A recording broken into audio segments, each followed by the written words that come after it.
Bom, pessoal, bom dia. Atividade aqui, ó, eu deixei 4 aulas, tá vendo? Ó?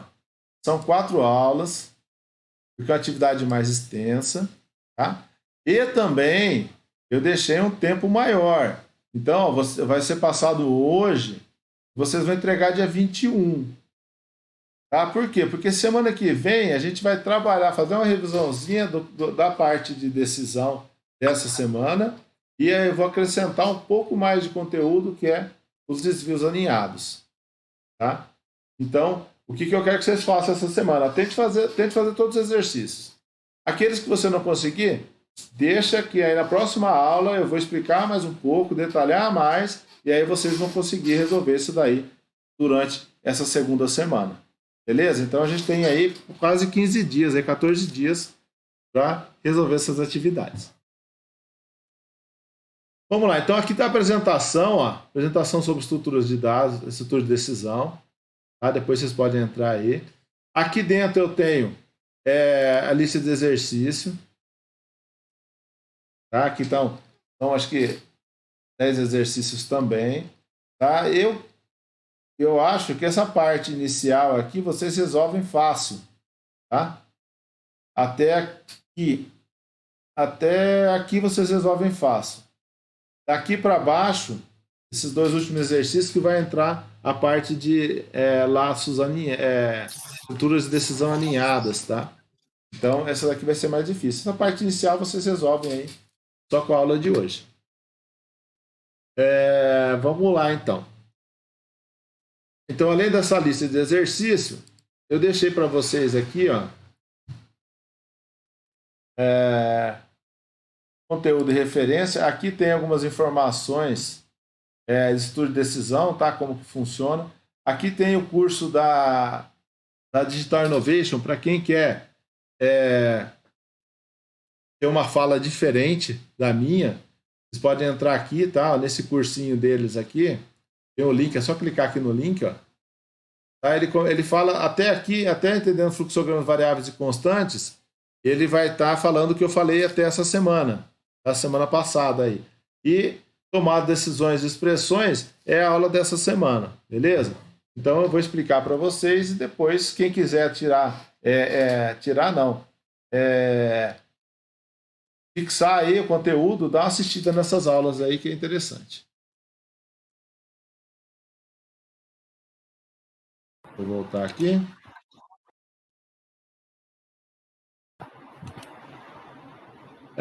Bom, vamos lá então.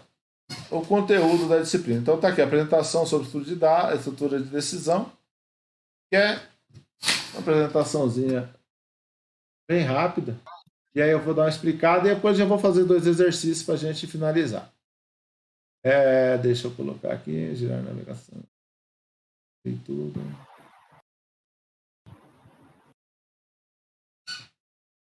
Bom, estrutura de decisão. Na verdade, a decisão já é comum na vida nossa, tá? Desde a hora que o despertador toca lá para acordar, para assistir a aula, ou para ir trabalhar, ou para fazer alguma coisa, a gente começa a tomar nossas decisões. Tá? Eu estou lá com puta de um sono, fiquei resolvendo exercício até altas horas, e aí tocou para assistir a aula de AP1, quarta-feira, às 7h10 da manhã. Eu tenho que tomar uma decisão. Ou vou assistir essa aula, ou eu vou assistir depois a aula gravada e eu vou ter lá, vou perder minhas presenças e posso ficar com alguma dúvida que eu não consiga solucionar através da aula gravada. Mas já é uma decisão que você tomou. Tá? Então, nossa vida inteira é pautada em decisões. Ou seja, a gente tem caminhos a tomar, decisões a tomar entre 1, 2, 3, 4 alternativas diferentes. E aí, a partir dessa decisão que a gente toma, dessa tomada de decisão, a gente vai partir para um rumo diferente na vida, ou naquele dia, ou na aquisição de um produto, ou em qualquer outra coisa que a gente faz baseado em alternativas. Tá? Então, uma estrutura de decisão tem como objetivo fazer a execução de um trecho de código com base em uma decisão, em uma condição. Tá? Então, eu falo assim, eu posso entrar nesse evento aqui, Não, esse evento é para quem tem mais de 18 anos. Ah, beleza. Ou eu posso entrar brincar nesse brinquedo aqui. Não, esse brinquedo é para quem tem menos de 12 anos. Tá? Então eu tenho condições. Tá? Então toda a nossa decisão ela é baseada numa condição que vai ser satisfeita ou não por mim. Tá? Então, uma condição é uma expressão formada por operandos e operadores relacionais e ou operadores lógicos. A gente vai ver o que é um operador relacional, o que é um operador lógico. Aí, quando utilizar cada um desses operadores. Tá? Geralmente, os operadores lógicos, tá? Na verdade, grande parte deles, a gente trabalha com dois operandos, ou seja, duas condições. Então, se isso acontecer e aquilo também, vai acontecer tal coisa. Então, esse e é um operador lógico. Tá? Se chover ou se eu não tiver dinheiro, eu não vou sair. Tá? Então, eu tenho um ou também.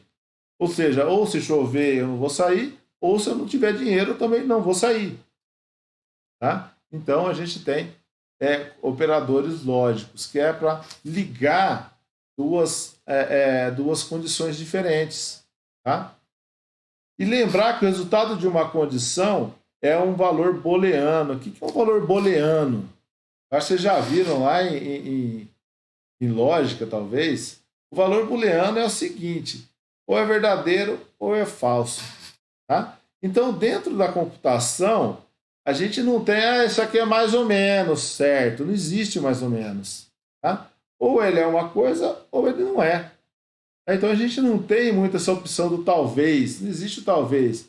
O talvez a gente inventou para não tomar uma decisão. Mas na computação não existe. Então, o programa vai tomar uma decisão. O programa tem que ter uma saída baseada nessa condição. Então, essa condição, o resultado dela pode ser ou verdadeiro ou pode ser falso. Tá? Não tem como ser os dois. Ela é verdadeira ou é falso? Não, não existe. Tá? Então, ou é uma ou é outra.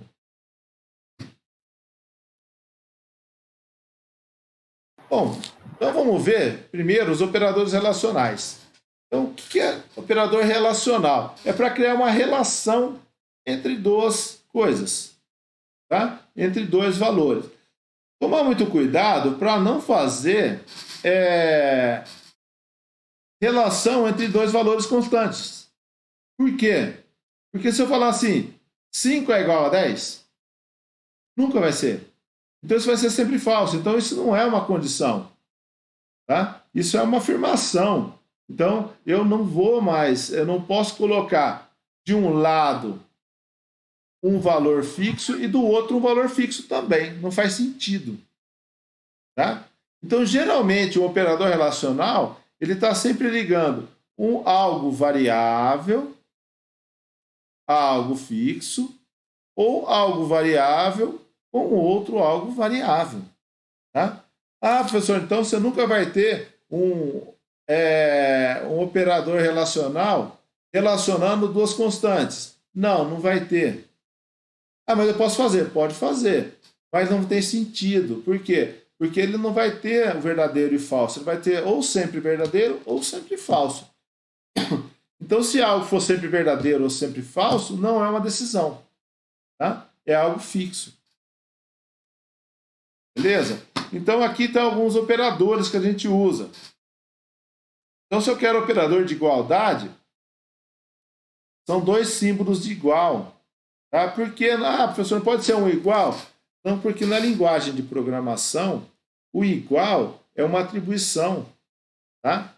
Se eu não estou errado também, nesse cara também, tá vendo? Esse igual aqui, esse símbolo significa jogar esse valor aqui dentro. É atribuição. Tá? Então, o sinal de igual na linguagem de programação não é igual. É atribuição, ou seja, eu estou jogando esse conteúdo dentro dessa variável. Essa variável é igual a esse conteúdo. E não estou comparando. A variável, o valor K, é igual a esse conteúdo? Não, eu estou atribuindo, jogando o valor aqui. Então, Nas linguagens de programação, quando eu quero fazer uma igualdade, indicar ó, isso é igual àquilo, eu uso dois símbolos de igual. Tá? Menor é o sinal de menor mesmo, que a gente está acostumado a usar. Então, se A for menor que B, então algo vai acontecer. Tá? Maior é a mesma coisa. Variável for maior que uma outra variável, ou que um valor fixo, uma constante, belezinha. Tá? Então, o sinal de maior e o de menor é a mesma coisa. A gente está acostumado a trabalhar desde lá do ensino fundamental, lá, tá? Onde a gente fazia comparações. Agora, atentar bastante com isso, tá, pessoal? Menor ou igual, tá? Então, o peso é menor ou igual a 80? Não pode inverter igual menor, tá? É sempre o símbolo de desigualdade e o de igualdade. Ou seja, o maior ou menor e igual. Nunca igual ou maior. Ou igual ou menor. Tá, pessoal? Bastante atenção nisso. Tem gente que erra nisso. Ah, professor, tem que ter espaço aqui? Não, os dois têm que ser juntos. Os dois têm que ser juntos. Os dois têm que ser juntos. Os dois têm que ser juntos. A professora precisa separar o operador operando do operador? Não precisa, tá? Mas se você quiser para ficar mais legível, pode separar. Então eu posso colocar x, espaço, igual, espaço 10. Não tem problema nenhum, tá? Ou eu posso colocar a menor que 10, e não põe espaço nenhum aí. Tá? Então a linguagem deixa você trabalhar de um jeito ou do outro, tá? Colocando ou não espaço. Mas o que você não pode fazer é colocar espaços entre esses caras aqui, ó. Tá? Entre eles, não coloca espaço. Então, igualdade é 2 igual, menor é o menor, maior é o maior, o símbolo de maior. O menor igual é o símbolo de menor e o símbolo de igual. O maior igual é o símbolo de maior e o símbolo de igual. E o diferente, ele é diferente mesmo. Tá? Então, tem linguagens que você trabalha com o símbolo de maior e menor. Tá? Então, se eu põe símbolo maior e menor, significa que ele é diferente, porque ele pode ser maior ou pode ser menor. Ele nunca é igual. Tá? Mas na linguagem C, na linguagem Java, no Python, no Flogoritmo, a gente representa o igual dessa forma. Professor, mas por que essa forma? Exclamação igual. Na verdade, a exclamação é a negação. Tá? É o não. Então, se a gente for pensar assim, ó, não igual. Se é não igual, ele é diferente. Tá? Então, aqui eu estou dizendo, ó, x não é igual a y. Tá? Então, eu estou comparando o x não igual a y, ou seja, o x for diferente de y. Ah, então se eu quiser falar assim, se o número não for o número 10, que foi o sorteado, ele não ganhou. Exato, então, se o número sorteado não for igual a 10, ele não ganhou. Tá? Eu vou dar uma mensagem aí. Bom, vamos lá. Entenderam os operadores relacionais, pessoal? Como usar e quando usar? Tá? Vamos lá, então. Agora, tem outros operadores. Operadores lógicos. Tá? Esses daqui são um pouco mais complexos. Oi? Lá no fluxograma, lá no Flogoritmo, Ah, também usa da mesma forma. usa da mesma forma. Tá? Eu vou mostrar como vocês vão usar isso daí lá dentro do Flogoritmo. Ok. Tá? Operadores lógicos. Para que servem os operadores lógicos? Esses operadores, tá?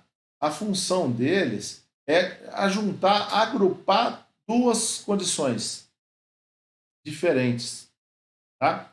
Então eu falo aqui, ó, se o x for maior ou igual a 10 e o x for menor ou igual a 15, tá? Então eu estou falando, ó, tem que satisfazer isso e esse símbolozinho 2e comercial, tá? Lembra que lá um e comercial serve para juntar um texto com uma variável. Aqui, dois e's comerciais, tá? Servem para indicar que essa condição tem que ser verdadeira e essa tem que ser verdadeira. Então, para esse caso aqui, ó, se o x for maior ou igual a 10, então o x está aqui, tem que ser maior que 10. Então, deixa eu vou colocar o pint aqui, só para exemplificar aqui. Pint.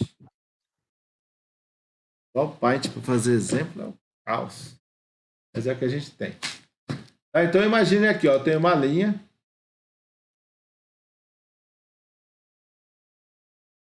Tá?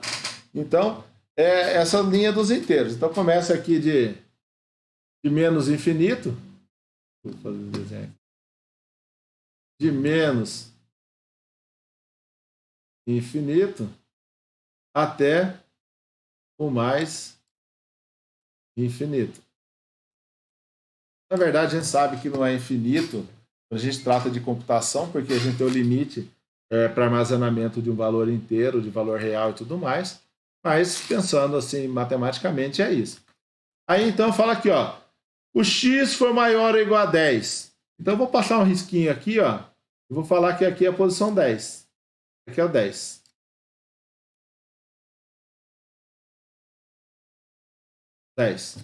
Então, pensando em 10 aqui, ó, só essa condição aqui, ó, só essa condição significa que tudo que é maior que 10. Então, tudo que tiver aqui, ó, até o infinito.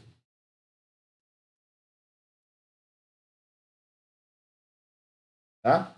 Então, tudo isso que está em vermelho aqui para frente. Então, isso são os caras maiores ou igual a 10. E tem que ser menor ou igual a 15. Então, vou colocar outro tracinho aqui, ó. Vou colocar de outra cor aqui, vou colocar azul. E vou colocar aqui o 15.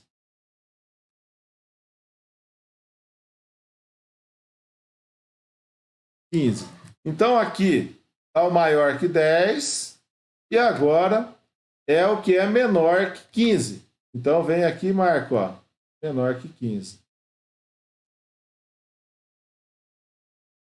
Tá? Então, aqui o que eu quero? Eu quero o E. Ou seja, ele tem que satisfazer essa condição e essa. Então, quais são os números válidos? Os números válidos serão só os números que estão satisfazendo o azul e o vermelho ao mesmo tempo. Então, são esses valores aqui que eu tenho. Ó. Tá? Então, eu consigo fazer essa diferenciação, ou seja, eu consigo separar um conjunto de valores que são válidos. Tá? Ou seja, todo mundo que for maior ou igual a 10, porém menor ou igual a 15. Então, o E serve para fazer esse porém. Ou seja, tem que as duas serem válidas para algo ser válido. Tá? Agora, eu falo assim... Professor... Oi, pode falar. Perdão. Então, esse E seria, por exemplo, se fosse... Esse que você usou, esses dois valores, foram só os valores exemplos. Mas eu vou usar esse E quando for... Qualquer condição, tipo assim, vai ter que ser verdadeiro e esse vai ter que ser verdadeiro, é isso? Exatamente isso. Ah, tá. Entendi. Tá? Obrigado, professor. De nada. Agora, imagine também, voltando nesse desenho aqui, vamos passar uma outra reta aqui. Imagine o seguinte. Belo não. Vou voltar a cor original aqui. Imagine o seguinte. Lá dentro num determinado evento, não paga quem é criança, abaixo dos 12, e nem quem é adulto, acima dos 65. Tá? Aí, a coisa já muda. Porque não tem como ele ser adulto e criança ao mesmo tempo. Tá? Aí a gente entra no caso do OU. Tá? O OU é esse símbolozinho que tem em cima da barra invertida, tá? Que são um tracinho reto, a gente chama de pipe. Tá? Nesse caso aqui, o que acontece? Ele pode ser isso ou pode ser isso. Tá? Então, se a gente tem um intervalo, a gente tem E. Tá? Esse e esse, essas duas condições tem que satisfazer. Quando a gente tem é algo extremos, tá? Que não seja dentro do intervalo, seja fora do intervalo, for válido, você usa ou. Exemplo, a criança eu tenho 12 anos aqui, ó. Vou pôr aqui outra cor, criança, vermelho.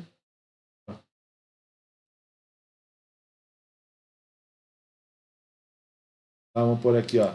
Criança, 12 anos. Tá? Então, quem tem menos de 12 anos, não paga. E também, quem tiver acima de 65,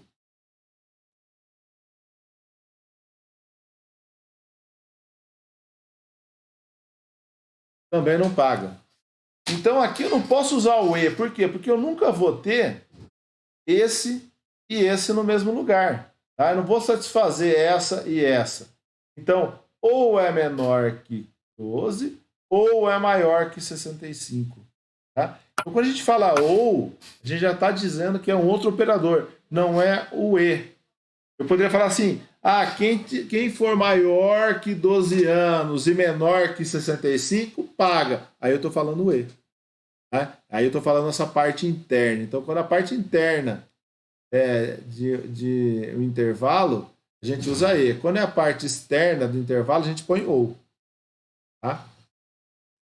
E aí, então, o OU serve para isso. Ou seja, as duas têm que ser verdadeiras. Uma das duas precisa ser verdadeira para que essa condição seja verdadeira. Aqui, as duas têm que ser para que seja verdadeira. Tá? E aí, o último operador lógico que a gente tem é a negação. Tá? O que é negação? É inverter essa condição. Então, se a velocidade for maior que 100, não for maior que 100. Tá? Então, o negação, ele inverte essa condição. Tá? Ele inverte o resultado da expressão.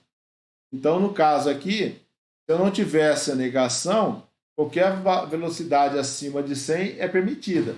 Agora, quando eu nego, eu falo, não é permitida, não a velocidade maior que 100. Tá? Então, esses são os três operadores. Um é 2E comercial, o outro é 2pipe e o outro é o exclamação. Exclamação. Beleza? Esse daqui a gente vai ver mais semana que vem também, para entender a parte de ifs alinhados, tá? De laço de decisão alinhada. Mas vamos entender então os desvios, que são as decisões que a gente tem. Desvio condicional simples. Tá? O que vem a ser um desvio condicional simples? É quando eu não tenho a parte falsa. Tá? A parte falsa não faz nada.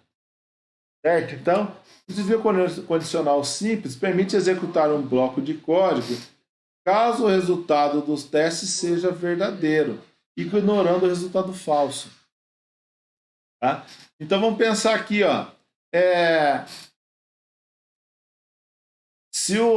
Isso aqui vai ser, vamos pensar que é um imposto cobrado sobre o salário de alguém, tá? Ou um desconto sobre uma venda.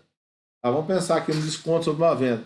Então, se você comprar algo acima de R$100, você tem R$50, acima de R$1.000, você tem um desconto de R$50. Tá? E se não for?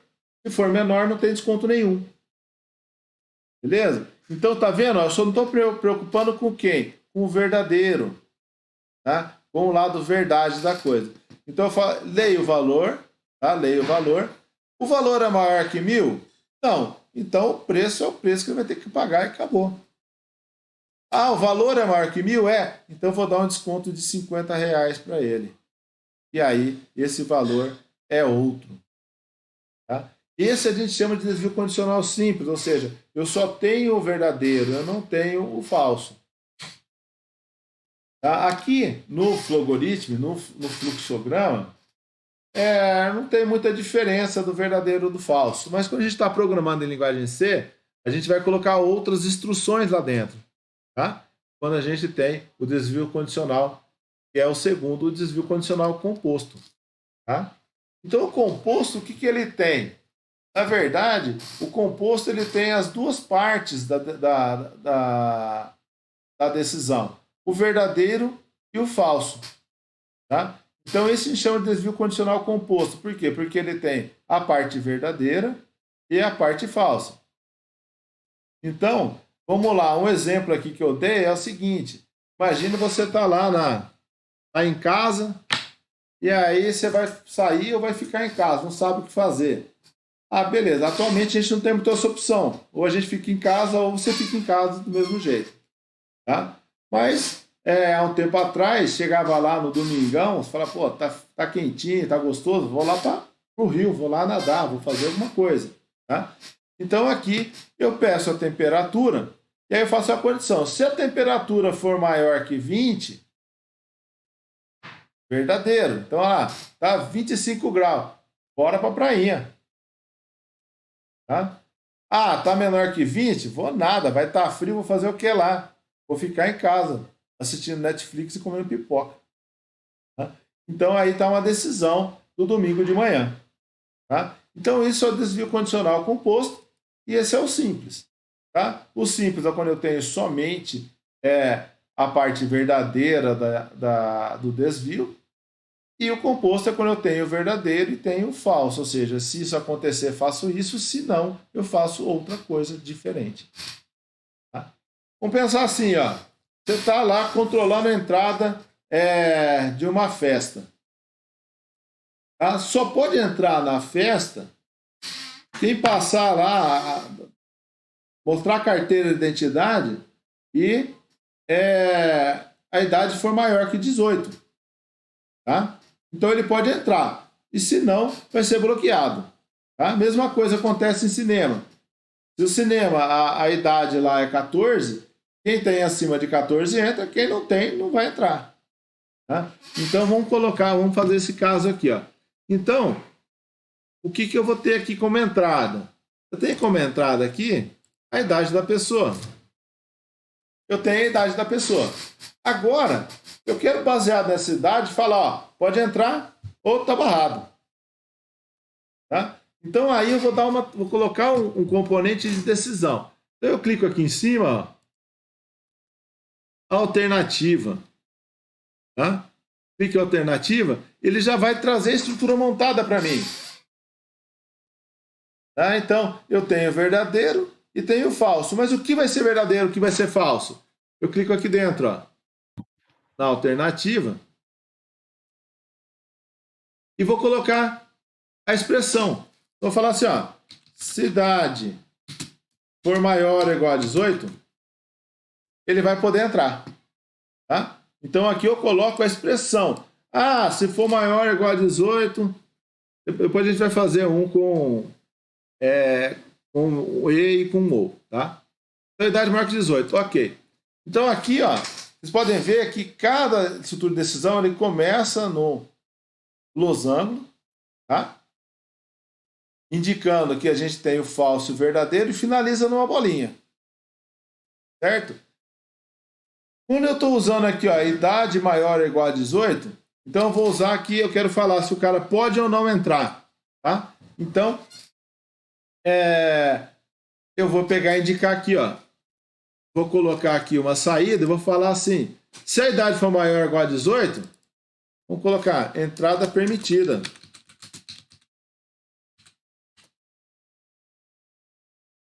Tá? Então, se a idade for maior ou igual a 18, ele pode entrar. Agora, se a idade não for menor ou igual a 18, maior ou igual a 18, então eu vou ter a parte falsa. Aonde eu vou fazer o quê? Vou pôr outra saída aqui e vou escrever proibida a entrada.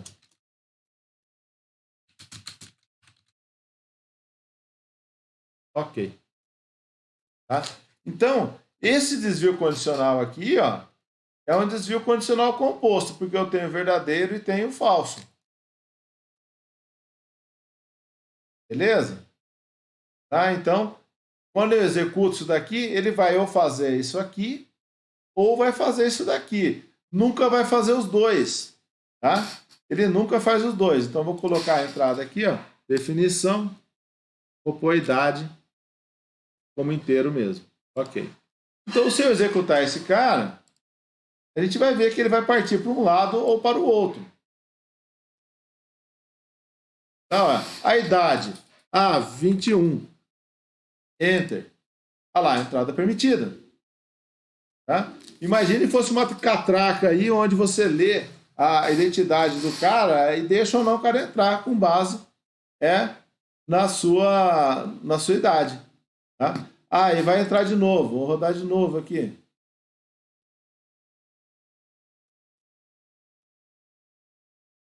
A idade agora é 16.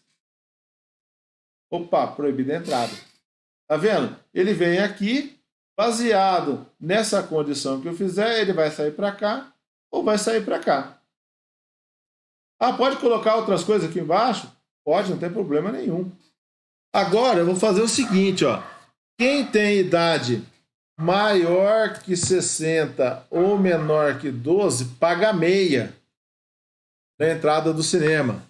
Opa, legal, então vamos lá. Então, eu vou pedir de novo aqui, a entrada vai ser a idade, tá? A idade.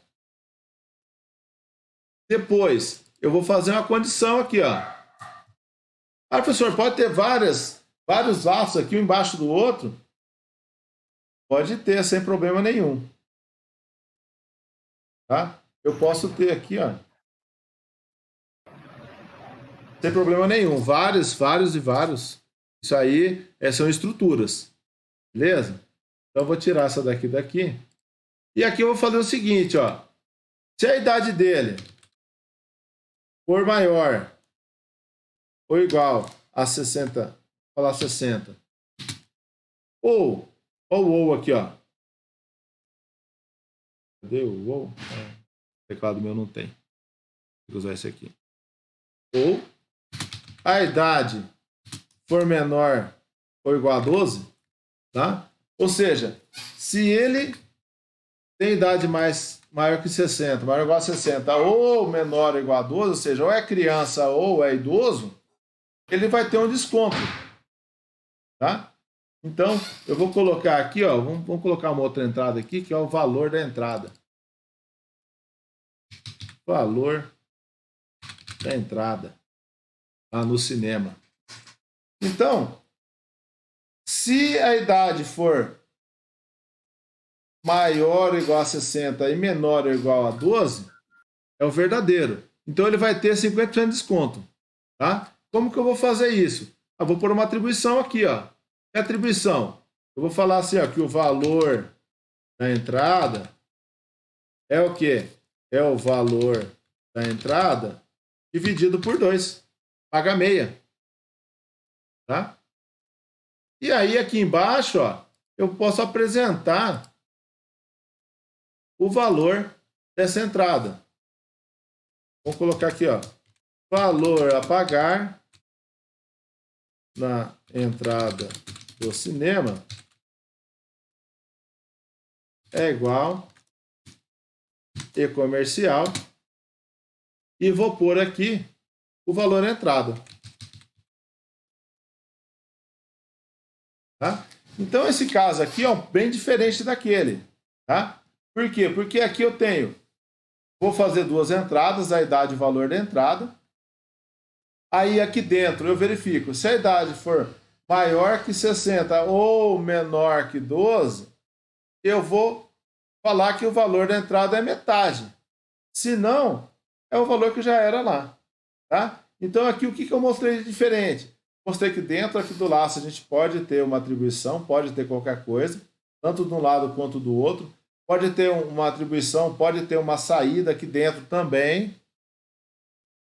Eu posso colocar aqui, ó. Vou colocar até uma mensagem aqui. Saída. Você tem direito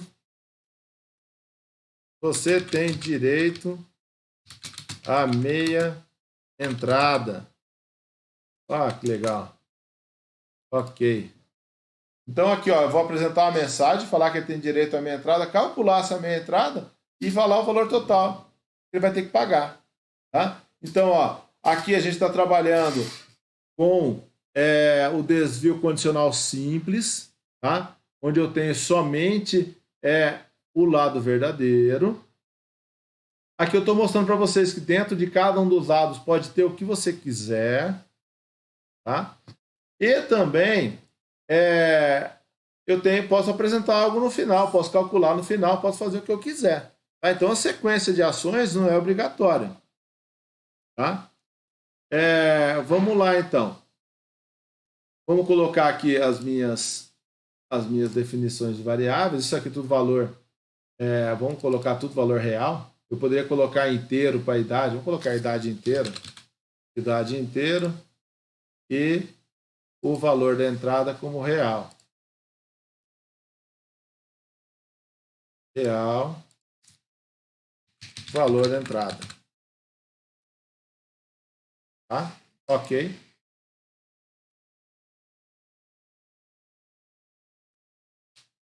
Beleza? Então agora eu vou rodar esse cara aqui, ó.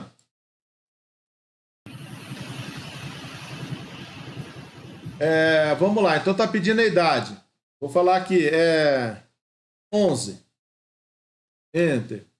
Qual o valor da entrada? 28. Tá? Dou Enter. Ele vai falar, você tem direito à meia entrada. O valor a pagar na entrada do cinema é R$14, que é metade do valor. Valeu, pessoal. Obrigado pela atenção aí. Tem as atividades para fazer. Entre em contato comigo aí. Se precisar tirar alguma dúvida, algum problema. Beleza? Lá pelo Discord. Abração.